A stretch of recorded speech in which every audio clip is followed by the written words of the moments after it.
Hi friends, welcome to my channel. ನನ್ನ ಹಸಿರು ಮನೆ ಬ್ಲಾಗ್ ಚಾನಲನ್ನು ಪ್ಲೀಸ್ ಸಬ್ಸ್ಕ್ರೈಬ್ ಮಾಡಿ, ಶೇರ್ ಮಾಡಿ, ಲೈಕ್ ಮಾಡಿ. ಇವತ್ತೊಂದು ಮಟನ್ ಸಾರು ಮಾಡುವ. ತುಂಬಾ ಟೇಸ್ಟಿಯಾಗಿರುವಂಥ ಮಟನ್ ಸಾರು. ನಾನಿಲ್ಲಿ ಮಟನ್ ಸಾರು ಮಾಡೋದಕ್ಕೆ 1.5 kg ಆಗುವಷ್ಟು ಮಟನ್ ತೊಗೊಂಡಿದ್ದೀನಿ.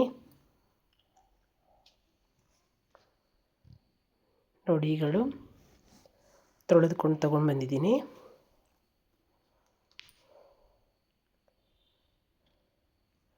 ಇದಕ್ಕೆ 1 ಚಮಚ ಉಪ್ಪು, 1 ಚಮಚ ಖಾರದ ಪುಡಿ,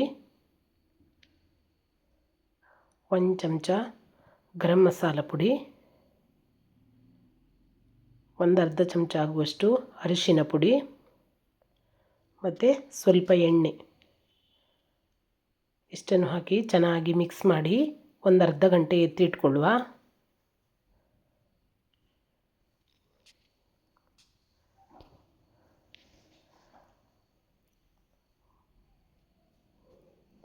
ನಂತರ ಇದಕ್ಕೆ ಒಂದು ಮಸಾಲೆ ರೆಡಿ ಮಾಡುವ. ಫಸ್ಟಿಗೆ ಮಟನನ್ನು ಬೇಯೋದಕ್ಕೆ ನಾನಿಲ್ಲಿ 1 ಈರುಳ್ಳಿ, 1 ಟೊಮೆಟೊ, ಕೊತ್ತಂಬರಿ ಸೊಪ್ಪು, 1-2 ಹಸಿಮೆಣಸಿನ್ಕಾಯಿ, ಶುಂಠಿ ಬೆಳ್ಳುಳ್ಳಿ ಪೇಸ್ಟ್ ಮತ್ತು ಪುದೀನ ಸೊಪ್ಪು ತೊಗೊಂಡಿದ್ದೀನಿ.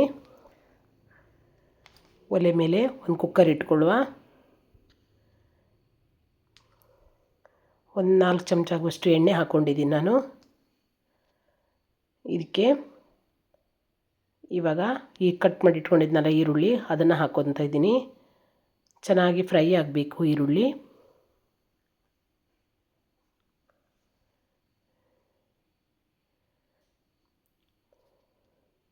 ಫ್ರೈ ಆದಮೇಲೆ ಇದಕ್ಕೇ ಟೊಮೆಟೊನೂ ಹಾಕ್ಕೊಂಡು ಬಿಡುವ.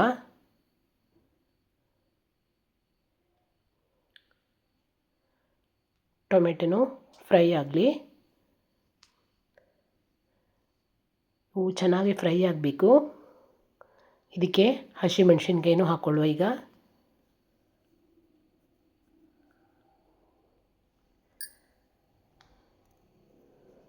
ಹಸಿಮೆಣಸಿನ್ಕಾಯಿ ಹಾಕಿ ಫ್ರೈ ಆದಮೇಲೆ ಇದಕ್ಕೇ ಸ್ವಲ್ಪ ಪುದೀನ ಸೊಪ್ಪು ಹಾಕ್ಕೊಂಡು ಫ್ರೈ ಮಾಡಿಕೊಳ್ಳುವ.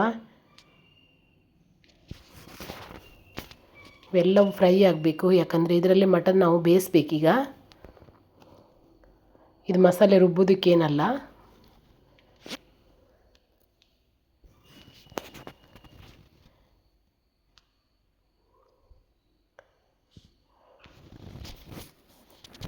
ಇವಾಗ ಕೊತ್ತಂಬರಿ ಸೊಪ್ಪು ಕೂಡ ಹಾಕ್ಕೊಂಡಿದ್ದೀನಿ. ಚೆನ್ನಾಗಿ ಫ್ರೈ ಆಗಬೇಕು ಇವೆಲ್ಲವೂ.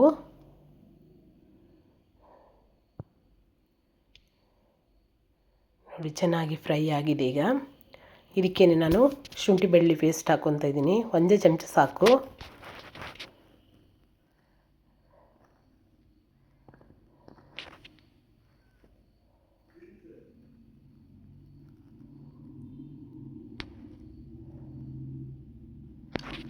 ನೋಡಿ, ಇಷ್ಟು ಫ್ರೈ ಆದಮೇಲೆ ಇದಕ್ಕೇ ನಾವೀಗ ಮಟನನ್ನು ಹಾಕ್ಕೊಂಡು ಬಿಡುವ.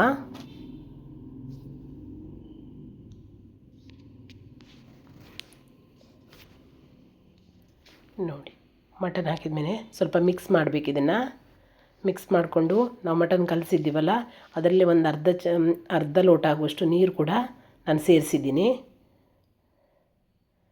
ಮಿಕ್ಸ್ ಆದಮೇಲೆ ಜಾಸ್ತಿ ಏನು ಬೇಡ, ಮಟನ್ ಮತ್ತು ನೀರು ಬಿಟ್ಕೊಳ್ಳುತ್ತೆ ಇದು. ಅರ್ಧ ಲೋಟ ಆಗುವಷ್ಟು ನೀರು ಸಾಕು.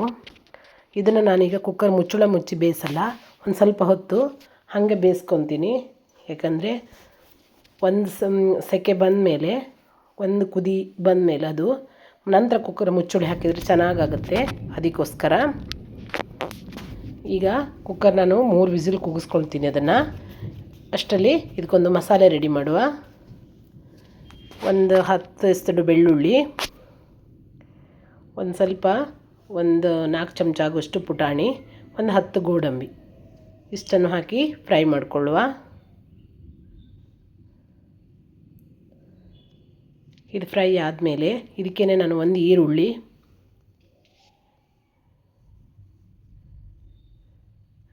1 ಟೊಮೆಟೊ,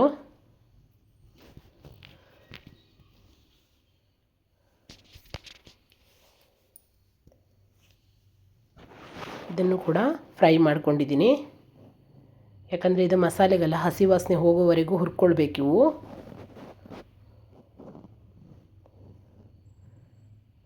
ಚೆನ್ನಾಗಿ ಫ್ರೈ ಆಗಬೇಕಿದು.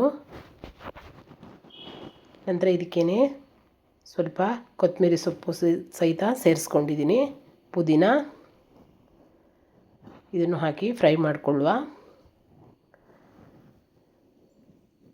ಇವೆಲ್ಲವೂ ಫ್ರೈ ಆಗದಿದ್ದರೆ ಹಸಿ ವಾಸನೆ ಹೋಗೋದಿಲ್ಲ. ಅದಕ್ಕೋಸ್ಕರ ಹಸಿ ವಾಸನೆ ಹೋಗೋವರೆಗೂ ಹುರ್ಕೊಳ್ಳೇಬೇಕು. ನಂತರ ಇದಕ್ಕೇನೆ ನಾನು ಒಂದು ಅರ್ಧ ಬಟ್ಲಾಗುವಷ್ಟು, ಅಂದರೆ 1 ಕಪ್ ಆಗುವಷ್ಟು ಕೊಬ್ಬರಿ ತುರಿ ತೊಗೊಂಡಿದ್ದೀನಿ. ಇಲ್ಲಿ ನಾನು 3 ವಿಸಿಲ್ ಹೊಡೆದಿದೆ. ಈಗ ಕುಕ್ಕರು ಹಾಗೆ ಬಿಟ್ಟಿದ್ದೀನಿ.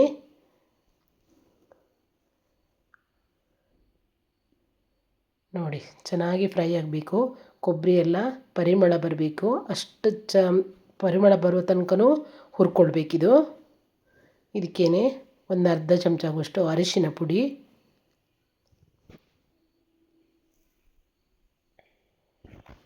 1 ಚಮಚ ಖಾರದ ಪುಡಿ, ಒಂದು ಚಮಚ ಆಗುವಷ್ಟು ಜೀರಿಗೆ ಪುಡಿ, 1 ಚಮಚ ಮಟನ್ ಮಸಾಲ ಪುಡಿ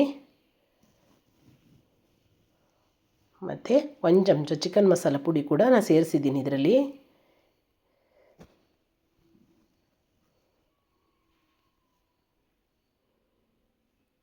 ನೋಡಿ, ಇಲ್ಲಿ ಮಟನ್ ಚೆನ್ನಾಗಿ ಬೆಂದಿದೆ. ನೋಡಿ, ತುಂಬಾ ಚೆನ್ನಾಗಿ ಬೆಂದಿದೆ. ನೋಡಿ ಅದರಲ್ಲಿ ಎಷ್ಟು ನೀರು ಬಿಟ್ಕೊಂಡಿದೆ ಅಂತ.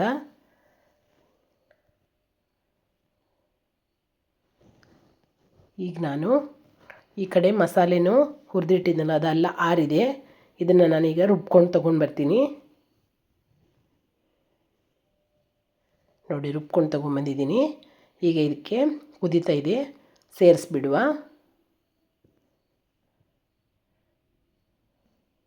ನೋಡಿ, ಈ ಮಸಾಲೆ ಹಾಕಿದ ಮೇಲೆ ಜಾಸ್ತಿ ತೆಳು ಮಾಡಬಾರ್ದು. ಸಾಂಬಾರು ದಪ್ಪನೇ ಇರಲಿ, ಅಂದರೆ ಮೀಡಿಯಮ್ ಹದದಲ್ಲಿ ಇರಲಿ. ನಾನು ಮತ್ತೆ ಕುಕ್ಕರಲ್ಲಿ ಒಂದು ವಿಸಿಲ್ ಹೊಡೆಸ್ತೀನಲ್ಲ, ಆವಾಗ ಮಸಾಲೆ ಗಟ್ಟಿಯಾಗಿ ಬರುತ್ತೆ. ಯಾಕಂದರೆ ನಾವು ಗೋಡಂಬಿ ಮತ್ತು ಪುಟಾಣಿ ಕಾಳು ಸೇರಿಸಿದ್ವಲ್ಲ, ಹಾಗಾಗಿ ಸ್ವಲ್ಪ ದಪ್ಪನೇ ಆಗುತ್ತೆ ಸಾಂಬಾರು. ನನಗೆ ಉಪ್ಪು ಸ್ವಲ್ಪ ಕಮ್ಮಿ ಅನ್ನಿಸ್ತು, ಸ್ವಲ್ಪ ಉಪ್ಪು ಹಾಕಿದ್ದೀನಿ. ಈಗ ನೋಡಿ, 1 ಚಮಚ ತುಪ್ಪ ಸಹಿತ ಸೇರಿಸಿದ್ದೀನಿ.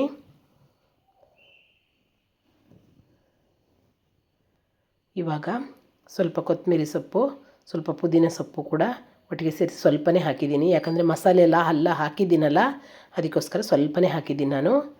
ಇವಾಗ ಇದನ್ನು ಕುಕ್ಕರ್ ಮುಚ್ಚಿ 1 ವಿಸಿಲ್ ಕೂಗಿಸೋಣ. ನೋಡಿ,